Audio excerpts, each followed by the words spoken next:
Hello दोस्तों, welcome to sleepy classes.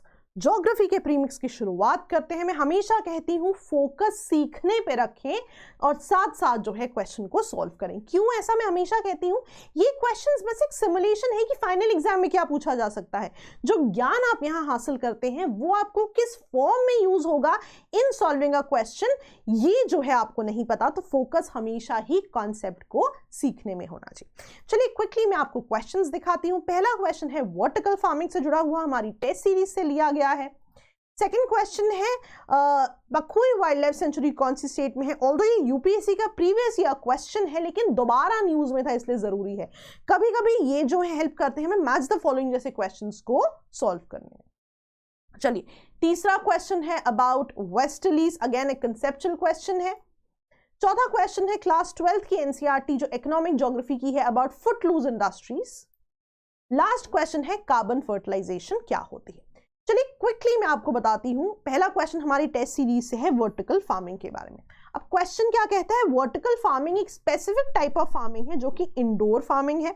ये artificial light और आर्टिफिशियल टेम्परेचर का यूज करती है।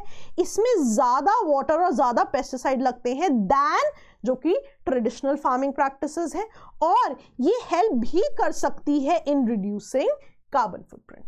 तो कुछ सेकंड के लिए पॉज करके देखिए और आपका करेक्ट आंसर है 1 and 3 ओनली। चलिए मैं आपको कॉन्सेप्ट समझाती हूं, फिर आप देखेंगे आप खुद जो है इसका आंसर कर पाएंगे।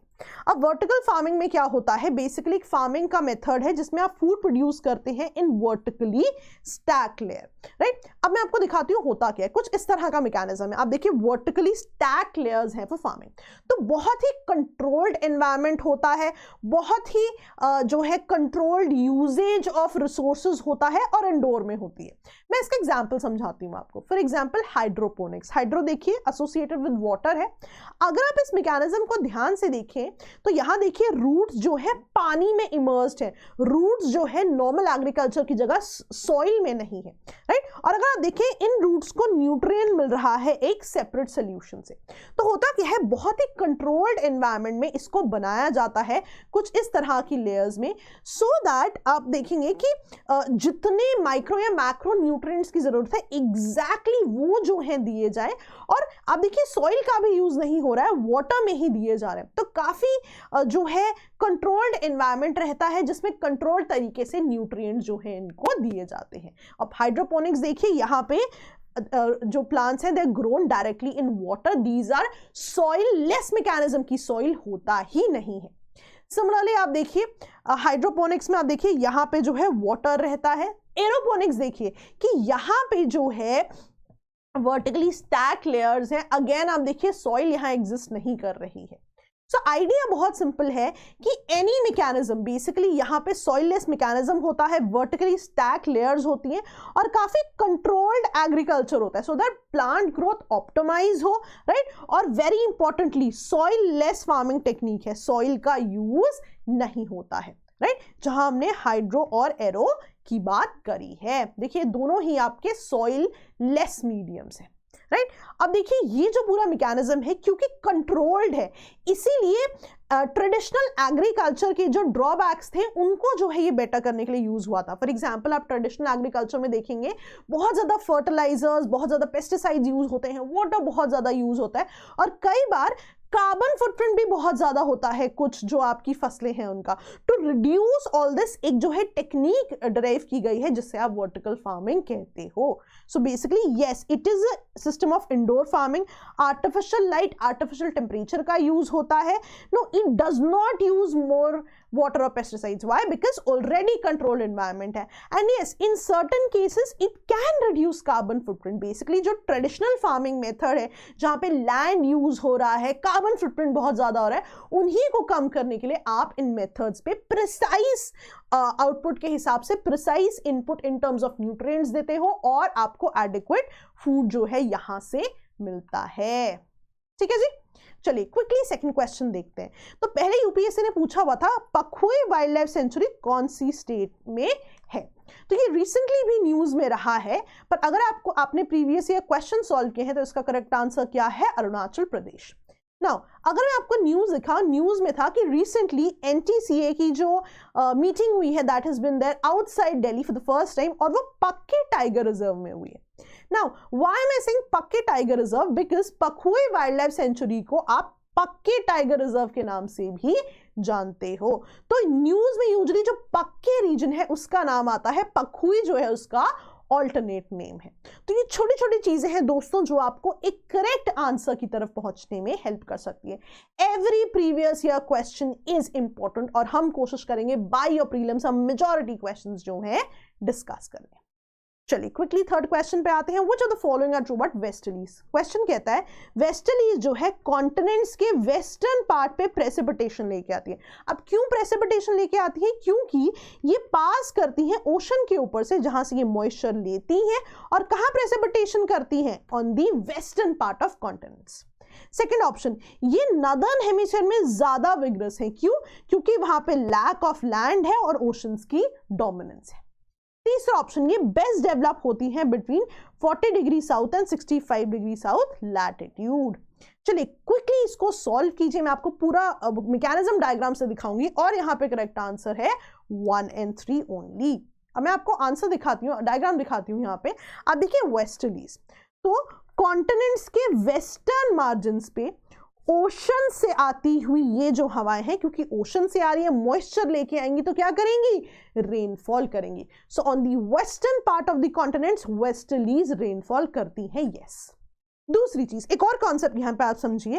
अब हम कॉन्टिनेंट्स के ईस्टर्न मार्जिन पे देखते हैं कैटेगोरिकली इस लैटिट्यूड पे, राइट। अब इस लैटिट्यूड पे अगर आप देखें, राइट, यानी कि 10 से 30 डिग्री का जो लैटिट्यूड है वहां पे आप देखें, यहां पे ट्रेड विंड्स आ रही हैं।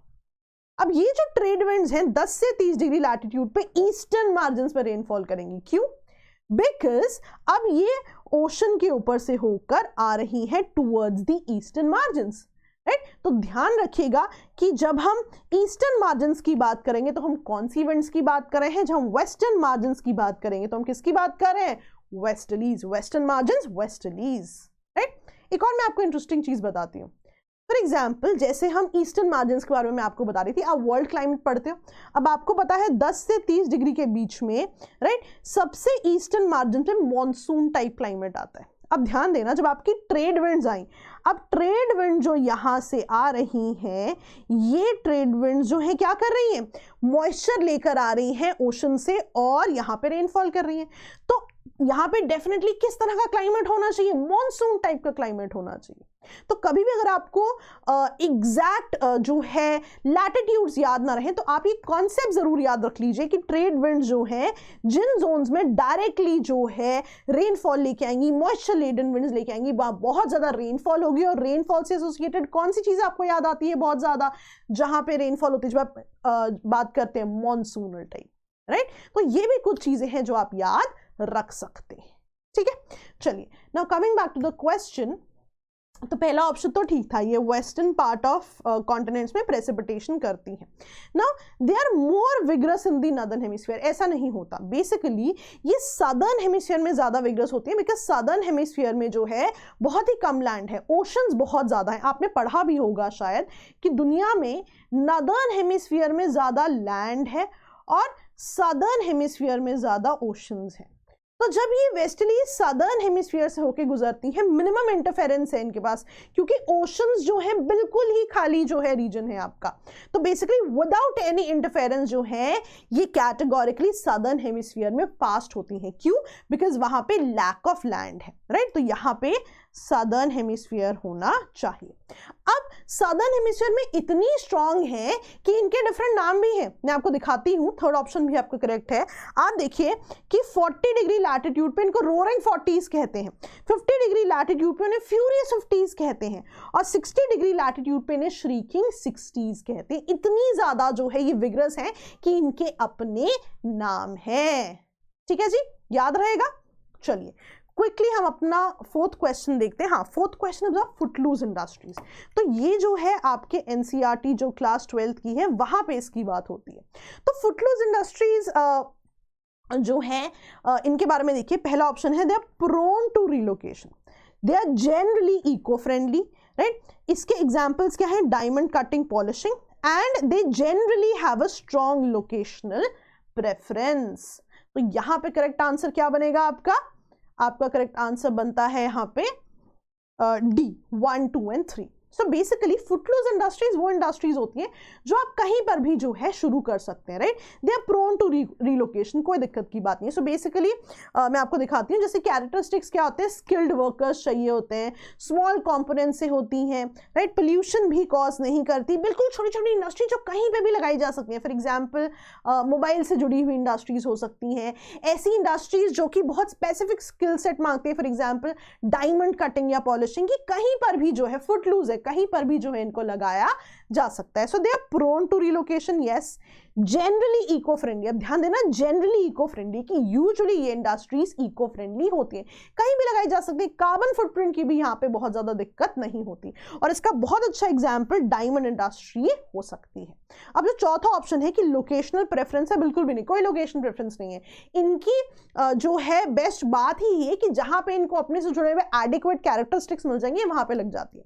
यूजुअली ना जब आप लोकेशन ऑफ इंडस्ट्रीज पढ़ते हो तो आप पढ़ते हो कि रॉ मटेरियल के पास लगा लिया, कुछ ऐसी चीजें, लेकिन इनमें ऐसी दिक्कत नहीं है, राइट? फुटलूज इंडस्ट्री कहलाती है, राइट? तो इन ऑप्शंस को जो है आप याद रख सकते हैं। चलिए, कैरेक्टरिस्टिक्स भी आपको बताए हुए हैं, तो आप चाहे तो इन्हें नोट कर सकते हैं ऐसा का ऐसा। अगर आपको कभी मेंस में भी क्वेश्चन आ जाए कि फुटलूज इंडस्ट्री के कैरेक्टरिस्टिक्स क्या है, आप इस चार्ट को जो है वहां पर बना सकते हैं।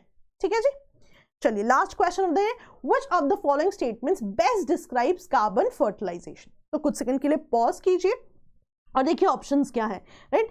कार्बन फर्टिलाइजेशन होता है increase plant growth due to increase concentration of carbon dioxide in the atmosphere, या फिर increase in the temperature of earth due to increased concentration of carbon dioxide in the atmosphere, या फिर increase acidity of the oceans due to increased concentration of carbon dioxide in the atmosphere, या फिर adaptation of all living beings on earth to climate change due to increase in the concentration of carbon dioxide।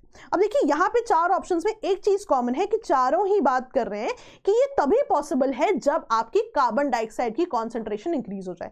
लेकिन उससे क्या होगा, उससे क्या, इन चारों में से क्या ऐसा है जो कि कार्बन फर्टिलाइजेशन कहलाता है? तो यहाँ पे आपका फोकस कॉन्सेप्ट को समझने पे होना चाहिए। यहाँ पे आपका करेक्ट आंसर है A, right? Increased concentration of carbon dioxide in the atmosphere से जब आपकी प्लांट ग्रोथ इंक्रीज हो जाती है उससे कार्बन फर्टिलाइजेशन कहते हैं। देखिए बहुत सिंपल है, मैं आपको समझाती हूँ। अब आपको पता है, so this is an artificial technique, artificial enrichment of the atmosphere with carbon dioxide. अब आपको पता है फॉर एग्जांपल प्लांट्स है, राइट? अब प्लांट्स कैसे ग्रो करें? फोटोसिंथेसिस। अब फोटोसिंथेसिस के लिए कार्बन डाइऑक्साइड बहुत इंपॉर्टेंट है। तो होता क्या है, मान लीजिए कोई प्लांट है तो वो जो है एटमॉस्फेयर से कार्बन डाइऑक्साइड को जो है एब्जॉर्ब कर लेता है for the process of photosynthesis. अब उससे क्या होता है, जितनी फोटोसिंथेसिस होगी उतना ही प्लांट की ग्रोथ बेटर होगी। अब ये किया क्यों जाता है, राइट? किया इसलिए जाता है बिकॉज आप कार्बन सिक्वेस्ट्रेशन होते हैं। कार्बन सिक्वेस्ट्रेशन में क्या होता है कि आप एटमॉस्फेयर का कार्बन डाइऑक्साइड किसी और चीज में यूज कर लेते हैं।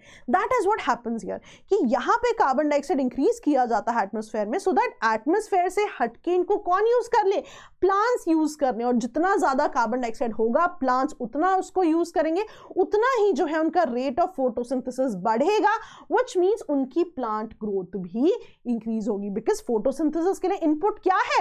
Carbon dioxide. So at one side ये जो है एटमॉस्फेयर से कार्बन डाइऑक्साइड को निकाल लेता है, ग्लोबल वार्मिंग को कम करने में मदद करता है, एंड ऑन द कॉन्ट्ररी जो ये प्लांट्स हैं इनकी ग्रोथ में मदद करता है। तो इसको आप देखोगे कार्बन डाइऑक्साइड फर्टिलाइजेशन भी कहते हैं। ठीक है, तो ये आर्टिफिशियल एनरिचमेंट टाइप सिनारियो बनाने की कोशिश की जाती है कि कार्बन डाइऑक्साइड बढ़ा दिया जाए सो दैट दोनों प्रोसेसेस में जो है हेल्प हो जाए। आपको पता है आजकल बहुत सारी ऐसी टेक्निक्स बन रही हैं जो कि आपको ग्लोबल वार्मिंग को कंट्रोल करने में हेल्प कर रही हैं। This could be one of those things. ठीक है जी, तो आई होप हमने कुछ नया सीखा है आज। हमेशा यही कोशिश रहती है कि आपसे कुछ नए कॉन्सेप्ट, कुछ नई बातें डिस्कस करें, और ऐसी बहुत सारी चीजें जो है हमारी प्रीलिम्स टेस्ट सीरीज में भी अवेलेबल है। तो कोई भी डिटेल आपको चाहिए, किस तरह से अटेम्प्ट करना है, what should be the strategy for everything, just call it our number and आप देखेंगे कि for everything we will try to contribute in your preparation as much as we can. तो that was all for the day. ऐसे ही कुछ sessions के साथ आपके पास आते रहेंगे। आई होप हमने कुछ नया सीखा है। ऑल द बेस्ट दोस्तों, बाय बाय।